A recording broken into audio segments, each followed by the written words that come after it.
What's up, guys? Welcome back.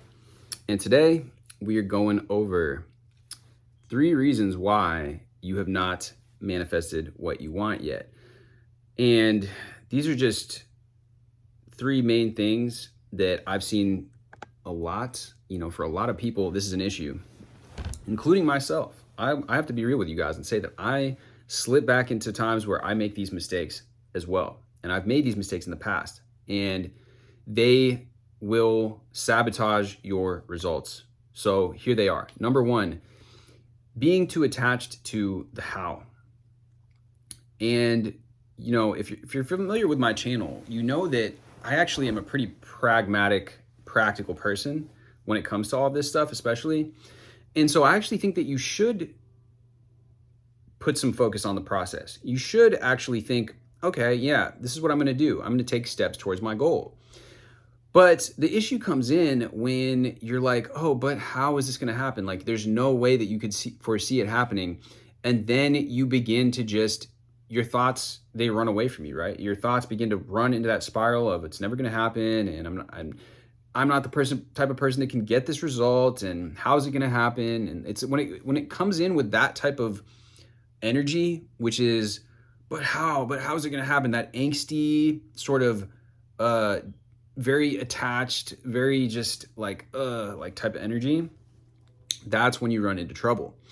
Now, I do think, if you are in the process of wanting to build your business, wanting to get into a relationship, whatever, any of these big goals that we have, that you should be taking steps towards it. But the thing is, it might still, you don't need to be so attached to the how is the difference, right? You might go out and strike up conversations with some people, banter a bit with people, be more social, right? Those types of things are going to get you feeling good, but take away the stress of the how, but just still be implementing the how, if that makes sense. Be implementing okay, I'm going to do this. I'm going to strike up a conversation with this person, I'm going to do some research on this aspect of the business. I'm going to, sign up for this particular service or software or whatever it is, this course that I'm getting, or I'm going to begin to work on my, whatever it is, right? Whatever it is that you're doing, but you don't have to get so caught up, right, with the how that it takes you away from that purposeful feeling, that feeling of being immersed in the process, that feeling of just being on the path towards your goal. Because ironically enough, that is where we get a lot of the good things in life is being on the process. And that's what's going to make us feel good, that we're taking aligned action, that we are becoming that version of ourselves, that best version of ourselves. That's what makes us feel good. When you're too attached to how things happen, that's when it creates resistance that block you from having your desires, from allowing them to come in. And you kind of just need to do, but also let go at the same time. So it's kind of paradoxical. But it can happen in a more magical way than you can think of logically. So now 2, your goal is on the pedestal and it is important. So I've talked about this many times, but using this kind of visual reference here, it's like this being that anxious attachment to your goal or to your person or whatever it is, there's an energetic tension that exists there that makes it harder for you to achieve the thing. You notice that when you go after a certain person and you get obsessed with a person or whatever, that person can feel that, and it's energetically kind of repulsive. It's energetic. It's an energetic thing, right? We don't really know. That's just the way that it is. We don't, as human beings, perceive energy very well. We can, in heightened states of awareness, you can feel energy. It's palpable. When somebody walks into the room and is in a bad mood or has this very thirsty type of energy, you can feel it. But basically, you're vibrationally putting it out of your reach.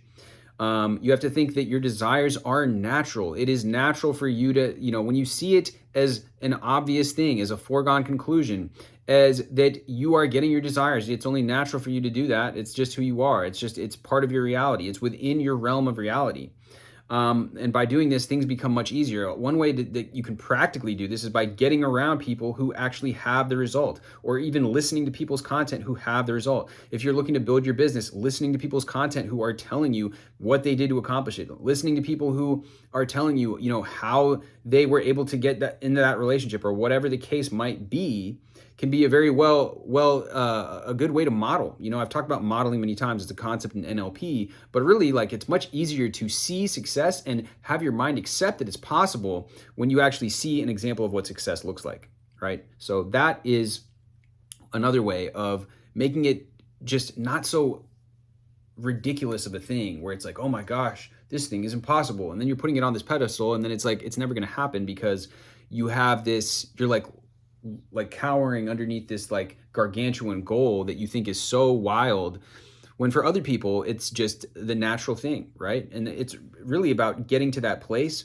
Another way that you can do that, I've talked about in a recent video, is by kind of like cutting it down to size. People that do public speaking, they give this example of like, imagine everybody in the audience is naked or something. That's like an interesting example that people have used before. But if you imagine that this thing that you've been pedestalizing is actually like also going to be kind of annoying, and that, let's say that you want a bunch of clients in your business, but that actually, no, they're going to be kind of annoying. You're dealing with all these clients or whatever the case, right? There's always that flip side of the equation. Even with that relationship, that partner, they're going to leave their socks on the floor. They're going to do things that annoy you. They're going to be talking on the phone loud or whatever it is when you're trying to get your work done. It's just the way that it is, right? There's always going to be certain things about this amazing thing that you thought was so perfect and so miraculous, and like once you achieve this thing, everything in your life is going to be perfect. That's how the human mind conceives of these things, and it's really not the truth. So that's another way that you can de-pedestalize the goal. Now, number 3 is you're being too serious about the process. You're just like way too serious, right? And when you become so serious, it's also, this goes hand in hand with these other things, because it's signifying, again, to the universe, that attachment, that overimportance, that neediness, that needy sort of energy that is repellent to what it is that you want to create. When you have more fun, that's when things begin to flow, right?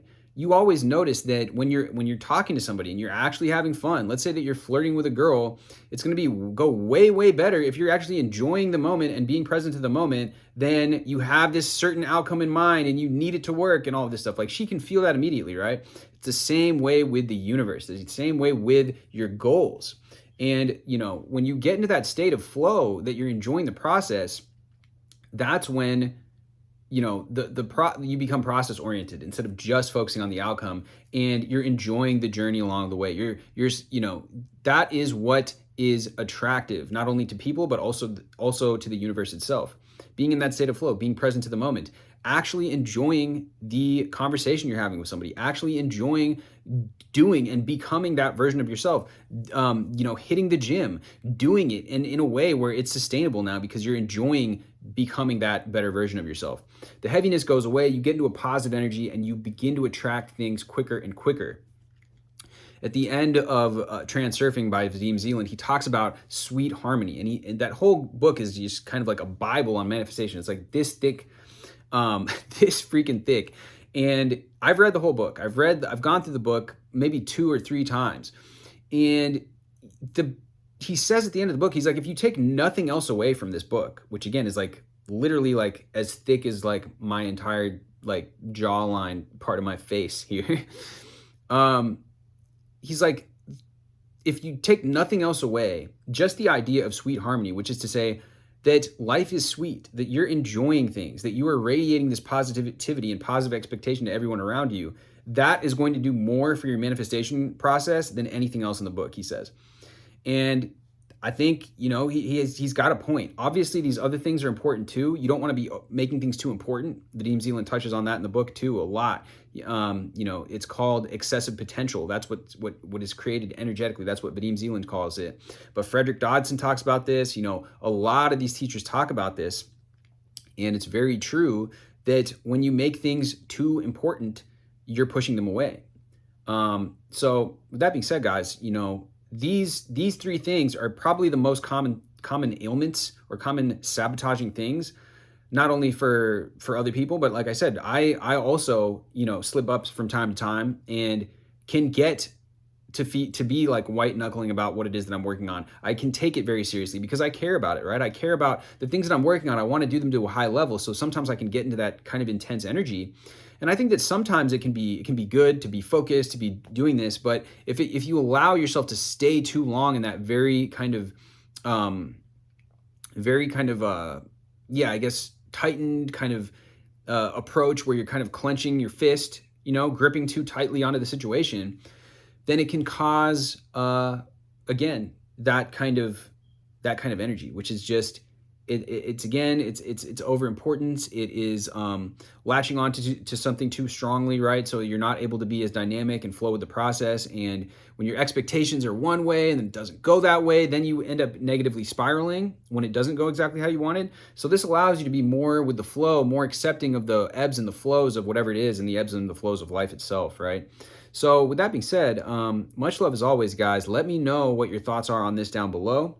What your experiences are. If you have any other things that you think have actually been big impediments for you or other people along this process, I would love to hear what those are down below.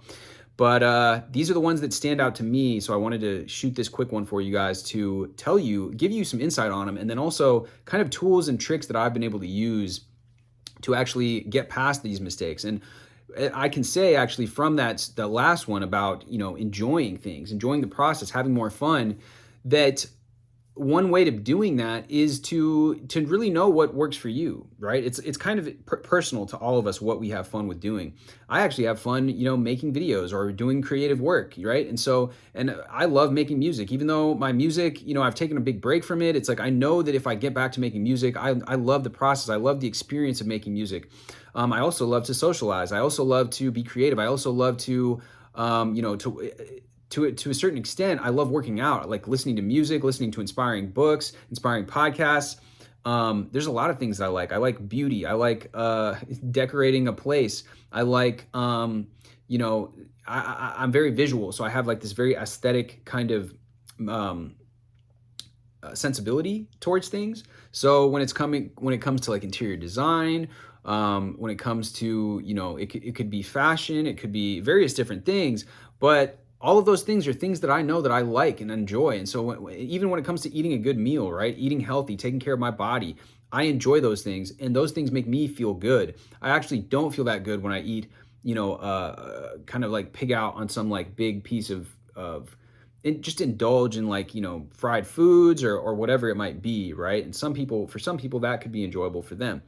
But that's why it's up to you kind of to figure that out. Go get a massage if that's something that makes you feel good.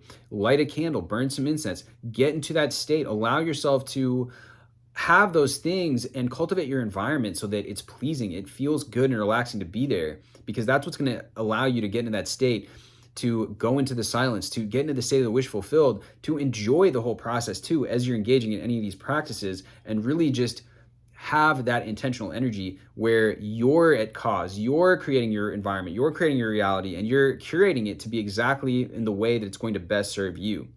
So anyways, guys, much love as always. Drop this with a like, hit me with a subscribe, let me know your comments down below, and I will see you guys in the next video.